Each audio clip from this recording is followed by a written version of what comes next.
लेकिन एक ऑडियो हमने सुनी, वो कह रहे हैं कि 100 चालान पूरा करना है फी पोस्ट का। मेरे भाई यहाँ तो पता नहीं कितने चलान होते हैं रोज, या 100 की बात कर रहे हैं, या तो हजारों चलान होते हैं। हम रोजाना सड़क के ऊपर होते हैं, पता नहीं कितने चलान हो रहे हैं। पर यह है कि कुछ गलत है और कुछ सही है, कुछ अवाम गलत है, कुछ पुलिस वाले गलत है, बस इसी तरह है। यहाँ पर अभी हमने देखा है कि रिक्शे वालों का रास्ता, उस तरफ भी आप दिखाएं जरा। ये सारे यहाँ पर रिक्शे खड़े हुए थे, लेकिन अभी रिसेंटली एक रिक्शे वाले ने बताया कि आईजी पंजाब साहब ने यहाँ से गुजरना है और उनका प्रोटोकॉल है।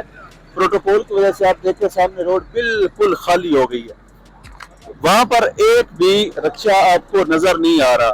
तो मेरा ख्याल है कि ये प्रोटोकॉल उस अवाम के लिए होना चाहिए जिस अवाम के टैक्स के पैसों से तनख्वाहें मिलती हैं।